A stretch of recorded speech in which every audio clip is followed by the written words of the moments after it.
तो जैसा कि पिछले एपिसोड में हमने देखा था, ज़ू और कैप्टन दोनों ना ये जो अपना गोल्ड कोर लेवल का कल्टीवेटर था, चीफ्टेन उसके पीछे पड़ चुके थे। एक फायर के समान था, तो दूसरा आइस के समान था अब आगे। तो ये लोग एक बात से अचंभित हो रहे थे, ये जो कैप्टन था ना, कैप्टन मतलब सॉरी चीफ्टेन, वो जब खुद को डेटोनेट करता है, ब्लास्ट करता है, तो एक अलग प्रजाति निकल के आती है, जिसे देख कर के दोनों अचंभित थे। और ज़ू पूछता भी कि कैप्टन ये किस प्रकार की प्रजाति है? तो कैप्टन बोलता है देखो अलग-अलग प्रजातियाँ यार रिवरडेंस एंड मेनलैंड पे। वो भी थोड़ा कन्फ्यूज़ था। बस इतना बोलते एक प्रजाति लग रही मुझे थ्रेड विम की। मैंने इसके बारे में पढ़ा था।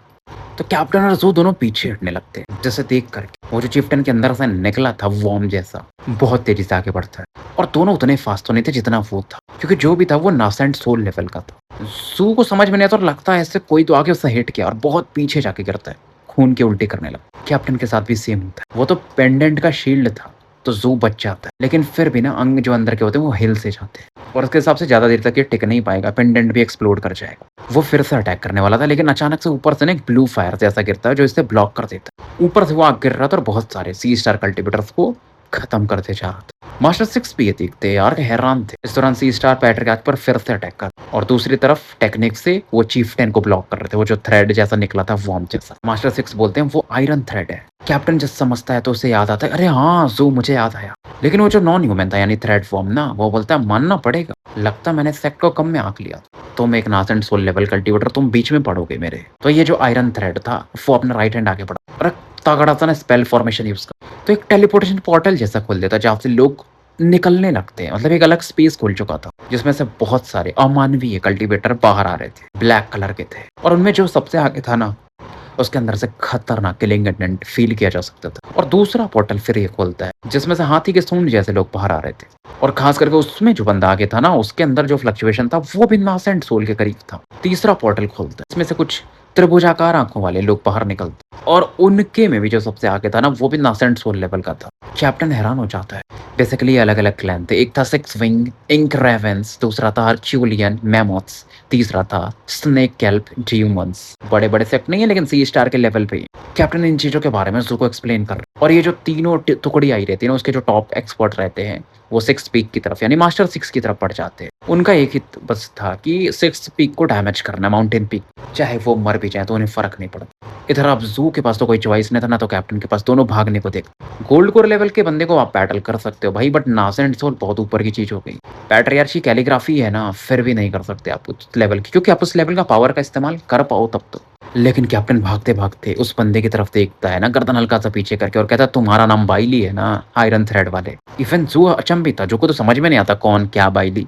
लेकिन वो जो बंदा बाइली था, जो आयरन थ्रेड था, जिसने अभी टेलीपोर्टेशन पोर्टल से इन तीन अलग अलग क्लैंस को यहाँ पर पुकारा था, वो भी अचंभित हो जाता है। चलो कोई पीक लॉर्ड पहचानते अगर सेवन ब्लड आइज के, जैसे सिक्स पीक लॉर्ड यानी मास्टर सिक्स या मास्टर सेवन या मास्टर फर्स्ट, जो भी बात अलग थी। लेकिन एक बंदा जो कि अभी बहुत लो लेवल पे है, फाउंडेशन में है शायद, वो कैसे पहचान गया? और वो कहता है तुम एक अलग विचित्र कैरेक्टर। और फिर इतने पे कैप्टन नहीं रखता है, बाइली आयरन थ्रेड की प्रजाति है ना, 60 साल पहले तुम चोजन वन हुआ करते, तुम शायद एंशिएंट एम्पर या इंपीरियल सॉवरेन लेवल पर जा सकते, लेकिन तुमने अपने सेक्ट को बिट्रे कर दिया।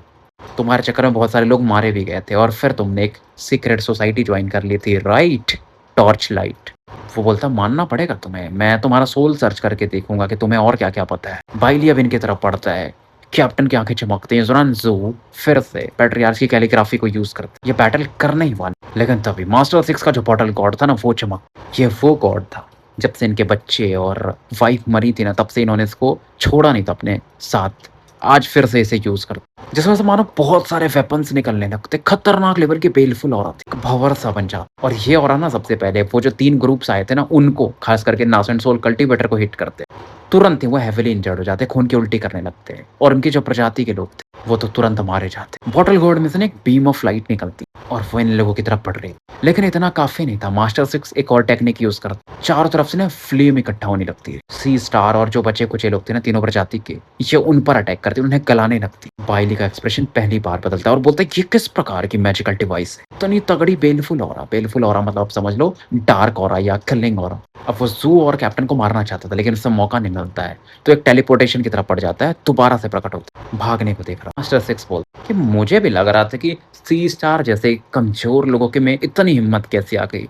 तो अब समझ में आ रहा है तुम जैसे लोग टॉर्च लाइट की संस्थान पीछे से ऐसा अटैक कर रहे हो और वो बेलफुल हो रहा ना बाइली पर अटैक कर देती है बहुत तगड़े से। बाइली भागना चाहता था बट मास्टर सिक्स एक पाम स्ट्राइक के साथ भी आगे बढ़ते हैं। बाइली की आंखों में एक लाइट सा चमक क्योंकि वो भाग नहीं पा रहा था तो वो भी एक अटैक करता मास्टर सिक्स की तरफ और खतरनाक लेवल का ना मतलब चारों तरफ की जो शॉकवेव फैलता है ना वो क्रश करने के लिए काफी था। जू वगैरह बस अपने पेंडेंट की वजह से सेफ रहते हैं। कैप्टन की आंखों में एक अलग चमक आता है और कहता है यार ये लेजेंडरी टॉर्च लाइट संस्थान मतलब इनके जो टॉर्च लाइट में जो भी बंदे हैं ना बहुत तगड़े हैं। जू जब देखता है कैप्टन की तरफ तो कैप्टन पूरी चीजें बताते हैं टॉर्च लाइट के बारे में कि वो बहुत कुख्यात। तो टॉर्च लाइट के बारे में कैप्टन बताते हैं कि एक पुरानी कुख्यात संस्थान है और 1000 साल भी नहीं हो रहे देखो इन्हें लेकिन इनके जितने भी मेंबर है ना सब बेसिकली धोखेबाज हैं अलग अलग क्लैन के और माहिर लोग हैं। जैसा नरूटो में एक क्लैन मतलब एक संस्थान हुआ करता था अकात्सुकी बस समझ लो कुछ वैसा ही। जैसा कि बताते हैं कि साउथ फिनिक्स से भी किसी बंदे ने ऐसा कुछ काम किया था बहुत समय पहले तो फिर टॉर्च लाइट वालों ने उससे भी अपने ऑर्गेनाइजेशन में ज्वाइन करा लिया था। और कप्तान तो अपना यहाँ तक बोलता है कि काश मुझे भी ये मौका मिलता तो मैं उन्हें ज्वाइन कर लेता और देखता उनके पास क्या क्या सीक्रेट है क्या पता गॉड लेवल पे जाने की क्षमता हो। जू भी बोलता बिल्कुल मैं भी यही सोच रहा था। इधर जो बाइली था और मास्टर सिक्स का अलग ही बैटल चल रहा था। लगातार दोनों बैटल कर रहे थे डेल्टी फोर्सेस एकदम यूज कर रहे। बाइली जो था उसके अंदर में मतलब केचुए जैसे कुछ तो दिख रहे थे। हर एक केचुआ मानो मैजिकल सिंबल मिस्टीरियस लाइटनिंग से भरा हो जिससे कि वो मास्टर सिक्स पर अटैक कर रहा था। मास्टर सिक्स भी काफी इंप्रेसिव थे। हर एक उनका अटैक जो था ना बहुत सारे वेपन्स को प्रकट करता और देखो बाइली हो या मास्टर सिक्स लगभग सेम लेवल पे थे। मास्टर सिक्स का सबसे खतरनाक टैलेंट क्या था ना वेपन बनाने में महारथी थे। बैटल स्किल्स ठीक थी उनकी लेकिन वेपन बनाना उनकी सबसे बड़ी खासियत।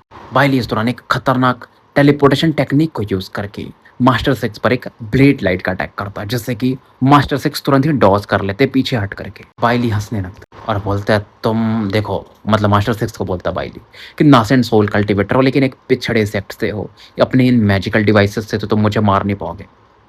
लगता मुझे भागने की भी जरूरत नहीं अगर मैंने तुम्हें मार दिया तो तुम्हारे जो टैलेंटेड मैजिकल डिवाइसेस है सुप्रीम ग्रेड के मैं उन्हें हासिल कर लूंगा। तो बाइली जो था ना अपनी खोपड़ी पर मारता है इसके नसें नाड़ियां ऐसा फूलने लगती और अंदर से ना उसके एक अलग ही वेपन देखा। पौधे जैसे ब्लड था मैजिकल सिंबल्स बने हुए थे डिस्क जैसा दिख रहा था और उसमें एक ऑरा थी जिसे देख करके कैप्टन बोलता है ये तो गॉडलिनेस की ऑरा है। पौधे जो थे ना उसमें से गॉडलिनेस की ऑरा निकल रही थी लेकिन फिर भी ना वो पौधा जब पोर्टल गॉड की तरफ देखता है तो थोड़ा सिंहार सा जाता है और उस डिस्क पर ना एक भूत का जैसा चेहरा दिखता है। और इस दौरान बाइली कहता देखते हैं कि तुम्हारा वो सुप्रीम ग्रेड का मैजिकल डिवाइस यानी कि जो गॉड है वो ज्यादा हाई लेवल का या मेरा टॉर्च लाइट गॉड सीड्स वो इस अटैक को आगे बढ़ा देता है। बहुत सारे पिल्स भी उस पर दिख रहे थे जो कि आधे कंप्लीट थे और हर एक पिल के अंदर ना मरी हुई किसी के आत्मा थी। तो ये जो पौधे थे ना मेडिसिनल पिल्स को डिफोर करते जाते और उसमें से एक अलग आवाज आती ओम ऐसा टाइप करके जो क्रिस में आवाज आती थी ना ट्याओ ट्याओ ओम ओम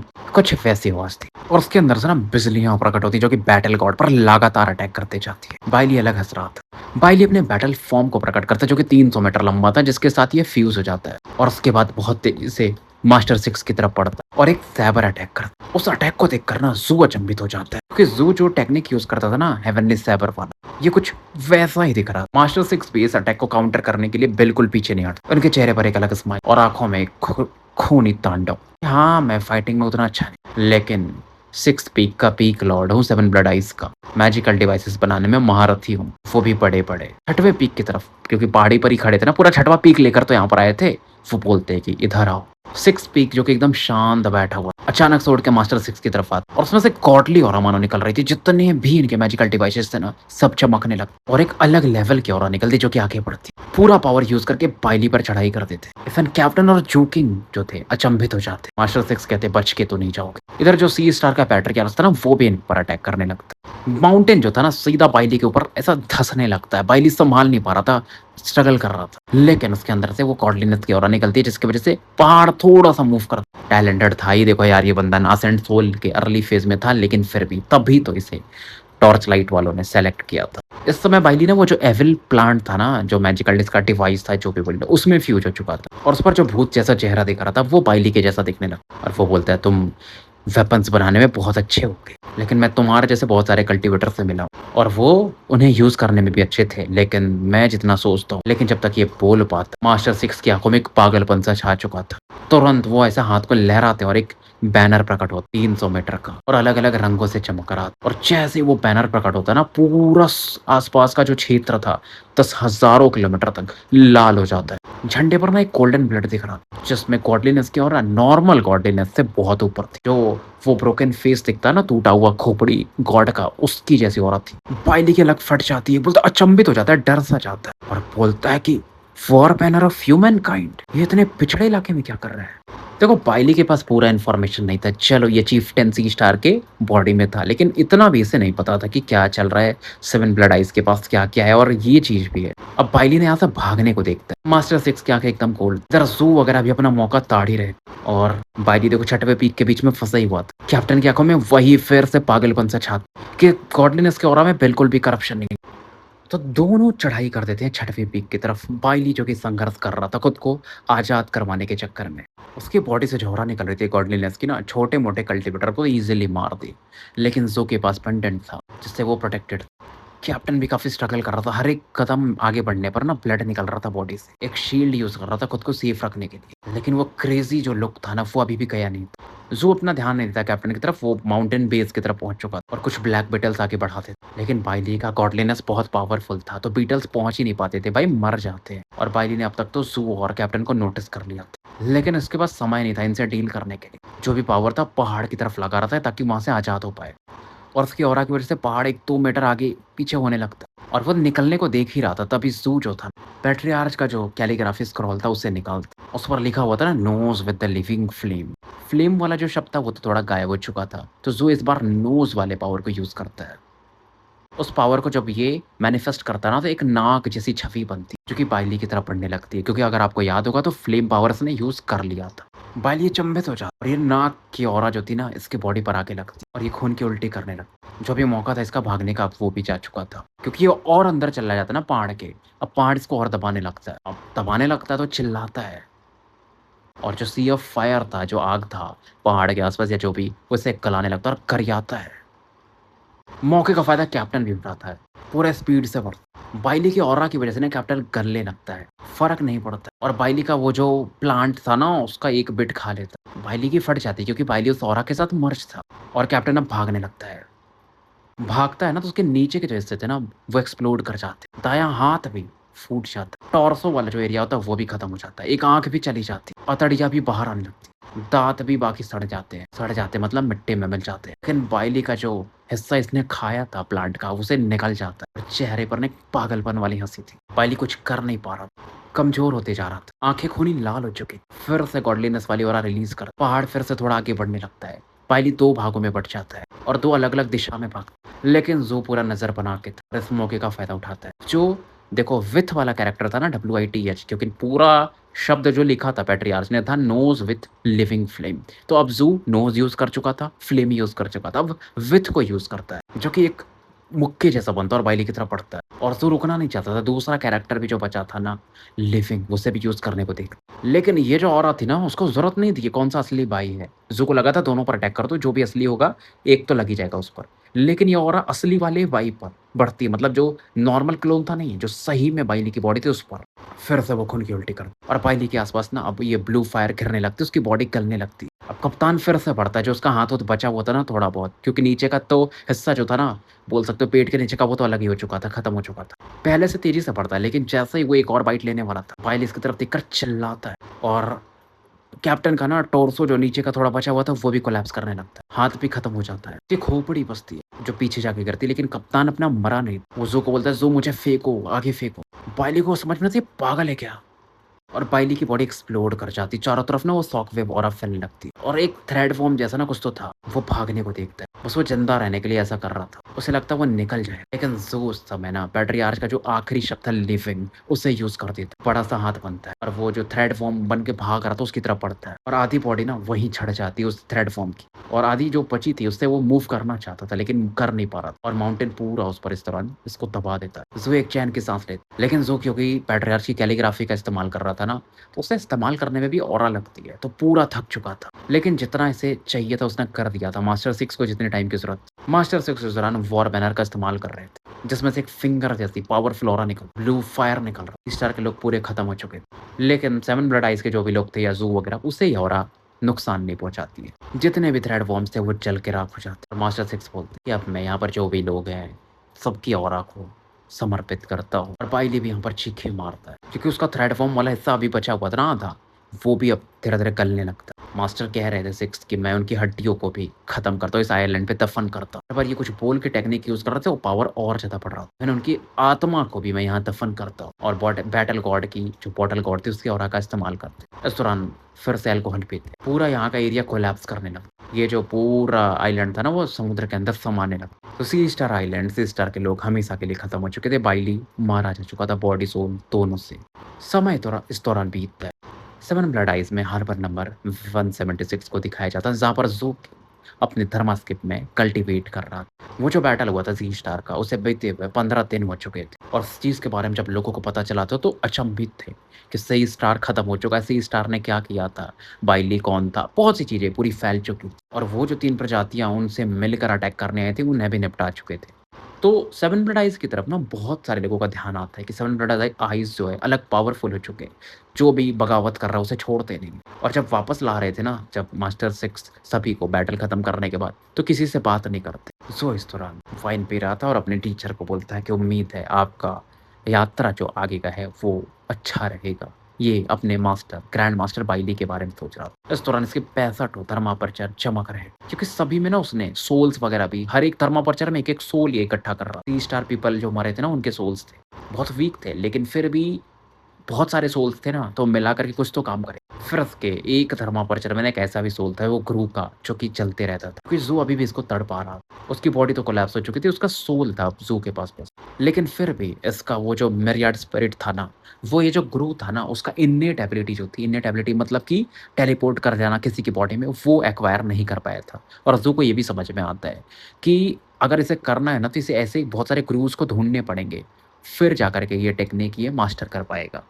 मास्टर 6 ने तो सी स्टार के लोगों का सोल को ना एकदम एक जगह इकट्ठा करके एक मोमबत्ती बना दिया था, जो कि इनके बच्चे के टॉम्ब के सामने चलते रहता था। और ज़ू ने देखो अभी तक गुरु के सोल को तो मारा नहीं था, वो चल ही रहा था। क्या पता धीरे-धीरे, धीरे-धीरे उसकी ऑरा को एब्ज़ॉर्ब करते-करते ये एक दिन उसकी इन्नेट एबिलिटी को मास्टर भी कर ले। तो ज़ू फिलहाल वो जो सोल्स थे ना, उनकी ऑरा को यूज़ कर रहा था, जो इकट्ठा किया था अपने धर्म अपर्चर्स को खोलने के लिए। 66वें की तरफ पढ़ता है, 67वें की तरफ पड़ जाता है।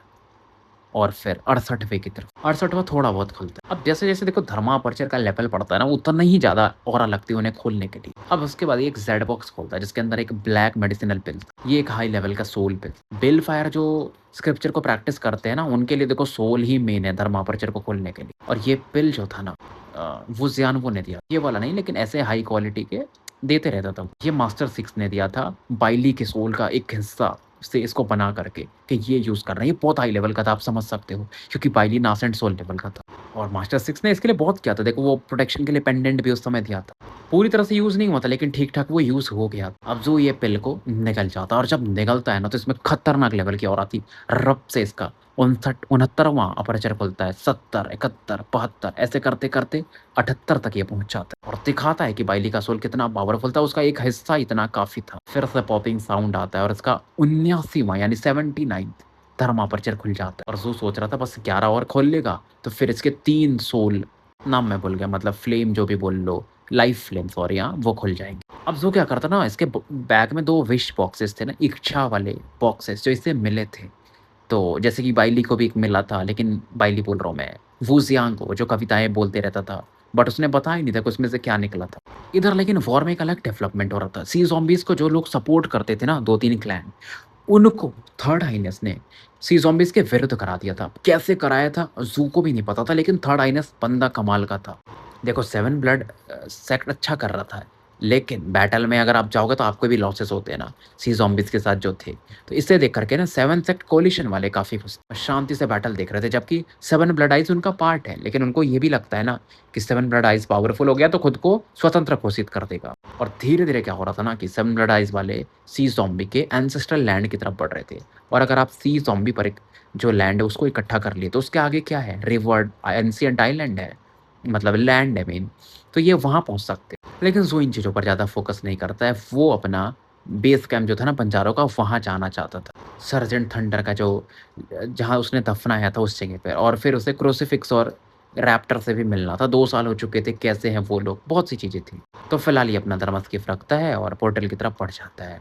वहाँ पर उसकी मुलाकात कैप्टन से होती है। कैप्टन जब देखता है ज़ू को तो एक एप्पल देता है और बोलता है, "बाहर जा रहे हो? मैं भी चलता हूँ तुम्हारे साथ।" ज़ू उसकी तरफ देखता है कि हैं कैप्टन?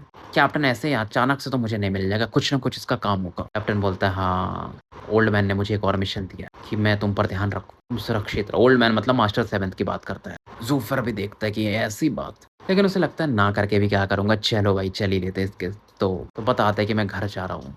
तो बोलते हैं, "कोई ना, मैं तुम्हारा मेहमान ही समझ लो।" लेकिन ज़ू जब जाने लगता है ना, तो बोलता है, "कुछ तो गड़बड़ किया आपने कैप्टन। आप खुद को कुछ दिन छिपा के रखना चाहते।" कैप्टन बोलता है, "फालतू की क्यों चीज़ें सोचते हो?" दोनों यहाँ से गायब हो जाते हैं। लेकिन जैसे ये गायब होते हैं ना, छठ में पीक से गुस्से की आवाज़ आती है कि चेनरन्यू, पापी आदमी, ऐसा कोई चीज़ है जो तू छुपाना नहीं चाहता है? एक डिवाइन लाइट, एक डिवाइन ऑरा ना पूरा ये जो सेवन ब्लड आइस था ना, उसे ढूँढने को देख रहा था कि कहीं पर तो वो मिल जाए कैप्टन। सिक्स पीक का जो एंसेस्ट्रल लैंड था ना, थोड़ा जंगल से घिरा हुआ था। एक टेम्पल था वहाँ पर, उसे दिखाया जाता है, जहाँ पर एक छुपा हुआ रास्ता था। जहाँ पर बहुत कम लोग जाते थे। वहाँ पर एक स्पेल फॉर्मेशन था, जिसे आप पार करके जा भी नहीं सकते अगर टॉप लेवल के लोग नहीं हो तो उस टनल तक। तो वहाँ पर था सिक्स्थ पीक का, जैसे देखो आपने देखा था ना एक ट्रू पावर है जहाँ से पूरा सिक्स पीक को आप मूव कर सकते हो, वहाँ पर वो ऑरा छिपी हुई थी। और वो ऑरा जो सोर्स से आती थी ना, वहाँ का भी एक हिस्सा थोड़ा-सा ना गायब था। किसी के दाँत के निशान थे, ऑब्वियसली किसके होंगे? कप्तान के। मास्टर सिक्स को बहुत गुस्सा आ रहा था कि मतलब इसको समझ गया था कि ये चीज़ें कैसे कंट्रोल होती हैं, और वो समझ भी चुका था। लेकिन चलो उसने अपना मुँह बंद रखा कि मैं जब बाइली से बैटल कर रहा था, तो मैंने कोर पावर सोर्स का इस्तेमाल नहीं किया था, और अगर उसने अपना मुँह बंद नहीं रखा ना, तो पैट्रियार्च तो उसको ज़िंदा ही गाड़ देंगे। ख़ैर, फ़िलहाल हम स्टोरी यहीं समाप्त करते हैं और मिलते हैं फिर कल एक नए एपिसोड के साथ। तब तक के लिए मैं आपका साथी एन अल्केमिस्ट एके मुसाफ़िर विदा लेता हूँ।